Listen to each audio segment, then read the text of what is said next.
So today, I'm pleased to announce that upon completion of all the necessary checks by the Federal Bureau of Investigation, I will send to the Senate the nomination of Judge Sandra Day O'Connor of Arizona Court of Appeals for confirmation as an Associate Justice of the United States Supreme Court. She is truly a person for all seasons, possessing those unique qualities of temperament, fairness, intellectual capacity, and devotion to the public good which have characterized the 101 brethren who have preceded her. I commend her to you, and I urge the Senate's swift bipartisan confirmation so that as soon as possible she may take her seat on the court and her place in history.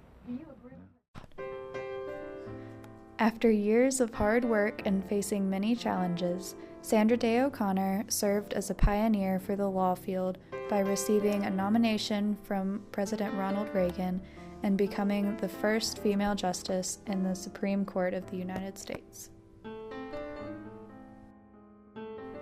Sandra Day O'Connor was born on March 26, 1930 in El Paso, Texas. She was raised on a cattle ranch in Arizona where her everyday tasks included herding and branding cattle, fixing broken machinery, and overall assisting her parents live in the frontier life. O'Connor's parents were aware that the ranch lifestyle was making formal education difficult, so they sent her to live with her maternal grandmother in El Paso. In 1946, she enrolled at Stanford University and later graduated from Stanford Law. Despite her qualifications, she failed to obtain a job in law as she learned that very few firms were interested in hiring women unless they were secretaries. After continuing her search for months, she accepted a job as deputy county attorney in San Mateo, California. She and her husband, John O'Connor, moved to Germany where she worked as a civilian quartermaster corps attorney, specializing in contracts. After returning to the States, she took a job as a lawyer without pay for the Attorney General, and just a few years later opened up a joint law firm in Phoenix, Arizona. In 1970, she became a representative for Arizona in the state Senate and was re-elected in 1972, when she also became the first woman to hold the position of a majority party leader. O'Connor became increasingly active with the Republican Party and in 1974 was elected into the Maricopa County Superior Court. In 1980, Ronald Reagan nominated Sandra Day O'Connor to be the first female Supreme Court Justice of the United States, where she was surprisingly welcomed due to her conservative values. Her primary focuses within the court were to amend laws limiting women. However, O'Connor did not consider herself to be a member of the women's rights movement. O'Connor was against abortion rights and cast her vote against it in the Supreme Court. Though she did not identify herself as feminist, she founded the Arizona Women Lawyers Association and the National Association for Women Judges, which eliminated discrimination against women in the law industry. Her most famous case was one related to Roe v.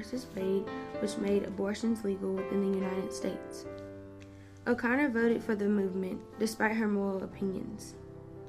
Within the Supreme Court, she voted conservatively in 123 out of 137 cases, but remained a role model for women in the United States. On July 1, 2005, Sandra Day O'Connor announced her retirement from the Supreme Court in order to care for her husband's worsening Alzheimer's disease. But she did not officially leave the court until January 31, 2006. Throughout her retirement, she has written 3 books, a children's book called Chico, and a graphic novel called Finding Susie, which displayed her life as a child. The 3rd book was published in 2013 and was called Out of Order, Stories from the History of the Supreme Court. This book highlighted some of her biggest accomplishments in the Supreme Court. Sandra Day O'Connor was voted one of America's best leaders by U.S. News and World Report at Harvard University. On August 12, 2009, President Barack Obama awarded her with the Presidential Medal of Freedom for her life accomplishments. Sandra Day O'Connor has opened many doors for all women, conservative and liberal. Today, 1/3 of the Supreme Court justices are women. Thanks to O'Connor's attention to women's rights, even though she does not consider herself a feminist, she has paved the way for females to become lawyers and judges all over the United States.